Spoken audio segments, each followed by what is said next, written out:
اب تک یقینی طور پر آپ نے کووڈ-19 کے بارے میں سن لیا ہوگا، یا پھر کرونا وائرس کی بیماری جو کہ 2019 میں پائی گئی، جو کہ تقریباً پوری دنیا میں ایک وبا کی طرح پھیل گئی۔ لیکن دیکھا جائے جو مین کنٹری اس سے افیکٹ ہوئی تھی وہ چائنا تھی، لیکن مختلف ڈگریز پر یہ دوسرے ممالک میں بھی تقریباً پھیل رہا ہے۔ باضابطہ طور پر اس وائرس کو شروع میں 2019 NCOV کہا جاتا تھا، یا پھر 2019 کا نوول کرونا وائرس، اور رسمی طور پر اس کو ووہان کا کرونا وائرس بھی کہا گیا۔ جو ورلڈ ہیلتھ آرگنائزیشن ہے اس نے اس بیماری کا نام رکھا کووڈ-19، کیونکہ یہ کوئی جغرافیائی حوالہ نہیں دیتی،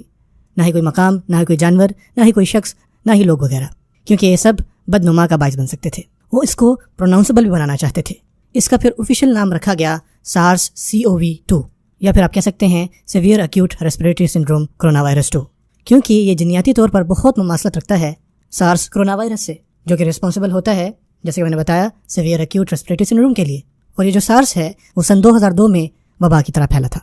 یہ بھی کہا جا سکتا ہے کہ SARS-CoV-2 کی وجہ سے کووڈ-19 ہوا۔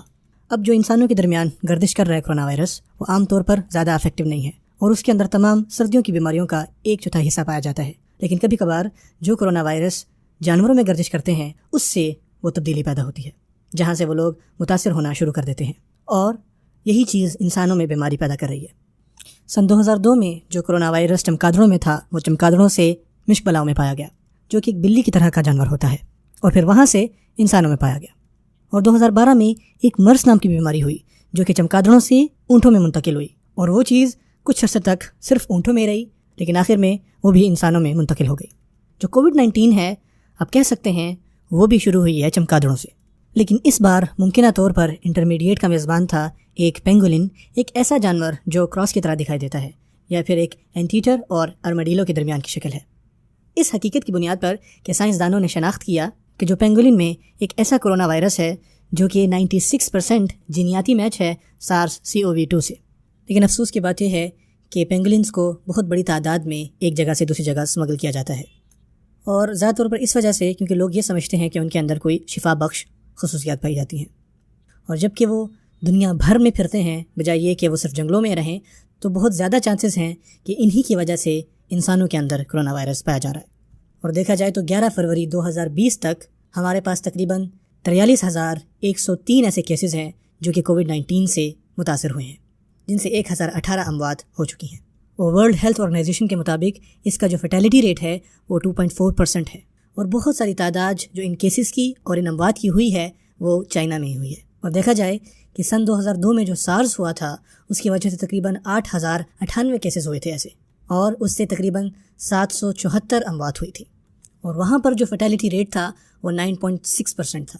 اور جو 2012 میں مرس کے نام سے بیماری پھیلی تھی اس کے تقریباً 2494 ایسے کیسز تھے جن کے اندر تقریباً 858 اموات ہوئیں، اور جس کی وجہ سے دیکھا جائے تو فیٹیلٹی ریٹ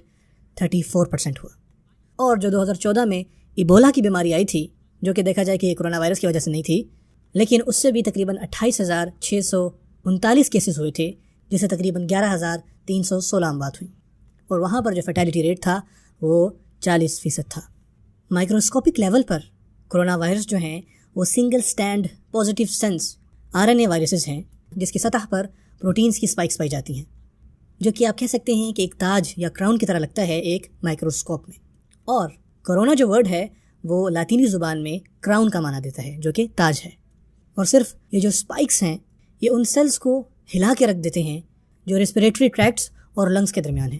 اور بائنڈنگ کے بعد کرونا وائرس جو ہے وہ اس میں داخل ہو جاتا ہے اور سیلولر مشینری میں اپنی زیادہ سے زیادہ کاپیز بناتا ہے تاکہ یہ جو سراؤنڈنگ سیلز ہیں ان کے درمیان پھیل سکے، اور آخر میں یہ میوکس تک پہنچ جائے۔ بعض اوقات جو اس کی انفیکشن ہے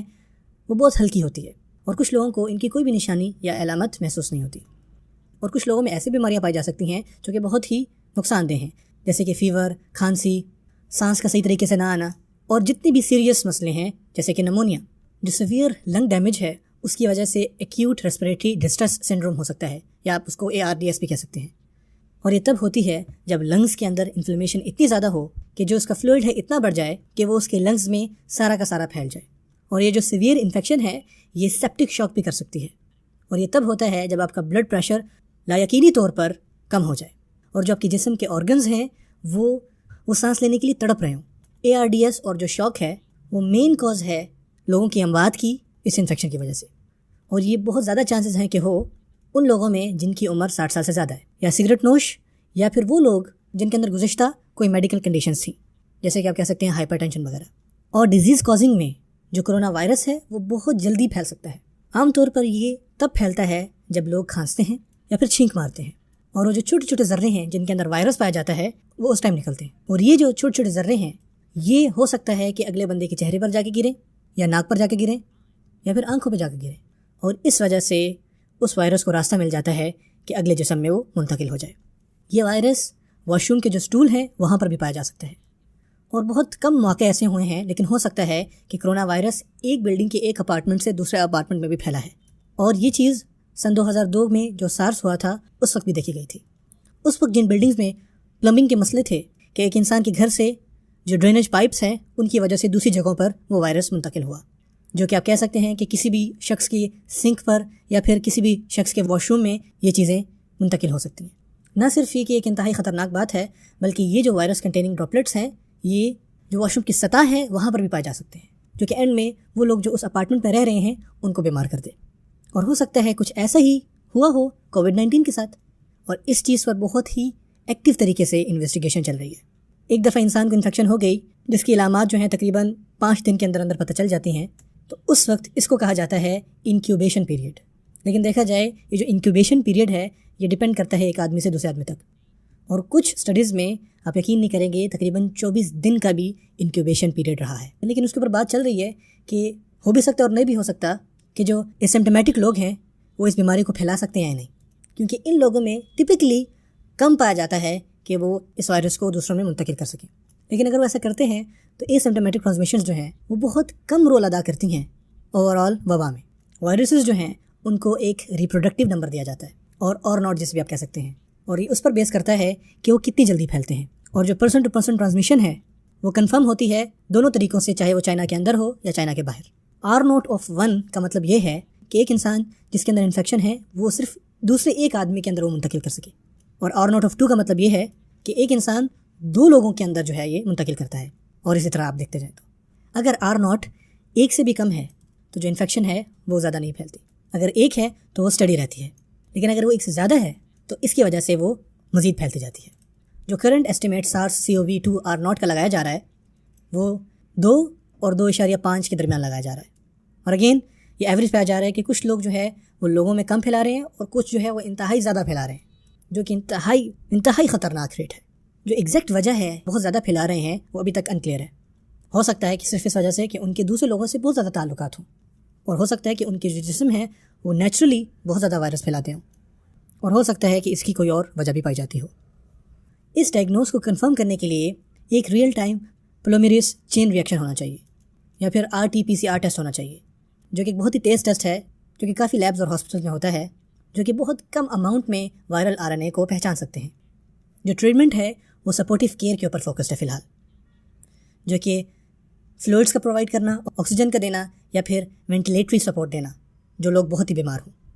اور شروع میں ہمیں یہ بھی ڈیٹا ملا ہے کہ دن میں 3 دفعہ میڈیکیشن دینا بہت ہی زیادہ افیکٹو ہے SARS-CoV-2 کے مقابلے میں، اور خاص کر لیبارٹری سیٹنگز میں۔ یہ جو میڈیکیشنز ہیں وہ ہیں کلوروکوین اور اینٹائی ملیریل ڈرگز، جو کہ ریٹونویر ہے، اور آپ یہ بھی کہہ سکتے ہیں کہ اینٹائی HIV میڈیکیشنز وغیرہ، اور آخر میں ریمڈیسیویر، ایک اینٹی وائرل ڈرگ جو کہ پہلے بھی ایبولا کے خلاف استعمال کیا جا چکا ہے۔ ریمڈیسیویر وہ دیا گیا تھا پہلے US پیشنٹ کو جس کو کووڈ-19 تھی، اس کی بیماری کے 11ویں دن، جس کی کلینکلی حالت خراب سے خراب تر ہو رہی تھی،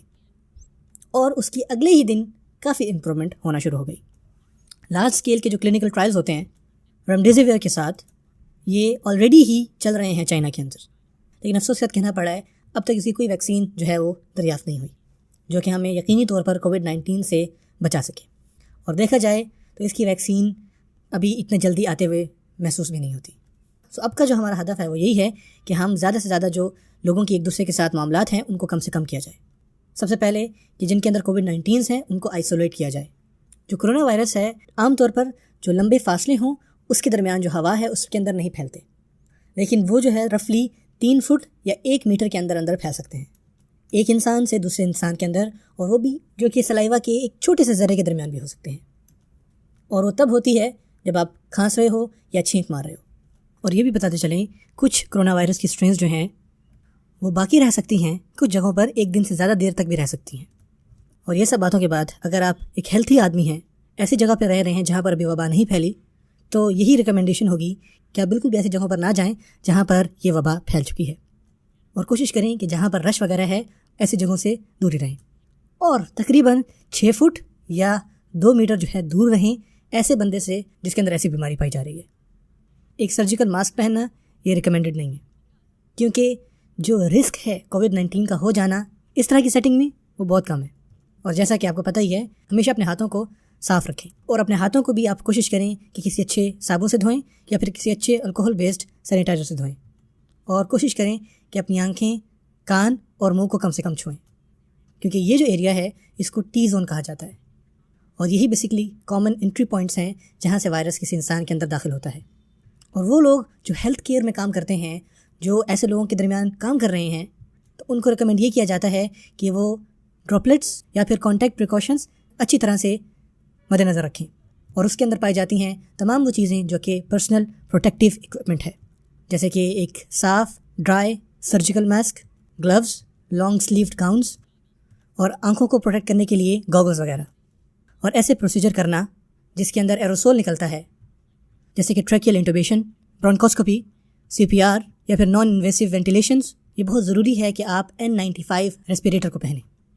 اور یہ بچاتا ہے آپ کو 95% جو اسمال پارٹیکلز ہیں ان سے، جیسے کہ ریسپریٹری ڈراپلیٹس وغیرہ ہیں۔ جلدی سے ہم ریکیپ کرتے ہیں کہ جو SARS-CoV وائرس ہے وہ ریسپریٹری ڈیزیز کالڈ کووڈ-19 ہے، وہ کاز کرتا ہے، اور یہ جو وائرس ہے یہ دیکھا جائے تو چمگادڑوں سے شروع ہوا تھا، اور یہ منتقل ہوا تھا پینگولنز میں جو کہ ایک انٹرمیڈیٹ میزبان تھا، اور پھر انسانوں میں۔ یہ جو وائرس ہے یہ ریسپریٹری ڈراپلیٹس کے تھرو ٹریول کرتا ہے اور ایک انسان میں داخل ہوتا ہے اس کے منہ، ناک اور آنکھوں سے، اور ایک دفعہ وہ جسم میں داخل ہو جائے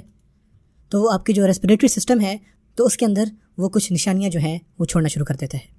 جیسے کہ آپ کو بخار ہو جائے، کھانسی یا سانس وغیرہ کا نہ آنا، اور ہو سکتا ہے کچھ لوگوں کو اس سے زیادہ مسائل پیدا ہونا شروع ہو جائے، جیسے کہ نمونیا ہے، ARDS ہے، یا پھر شوک ہے۔ جو ان کی ٹریٹمنٹس ہیں وہ فی الحال سپورٹیو کیئر کے اوپر فوکسڈ ہے، لیکن کچھ میڈیکیشنز لائک ریمڈیسیویر ان کو فی الحال کلینکل ٹرائلز پر چلایا جا رہا ہے، لیکن اس وقت جو سب سے بہترین ترجیح ہے وہ یہی ہے کہ آپ اپنے آپ کو بچا کے رکھیں، اور یہ انکلوڈ کرتا ہے اپنے ہاتھوں کو دھونا، اور ایسی جگہ ٹریول نہ کرنا جہاں پہ وبا پھیلی ہوئی ہے، اور ایسی جگہ پر بھی نہ جانا جہاں پر بہت سارے لوگوں کا ہجوم ہو، اور کوشش کریں کہ اپنی ٹی زون کو کم سے کم ہاتھ لگائیں۔ اور اگر آپ ہیلتھ کیئر ورکر ہیں تو ہمیشہ پروٹیکٹیو اکوپمنٹ کو یوز کریں۔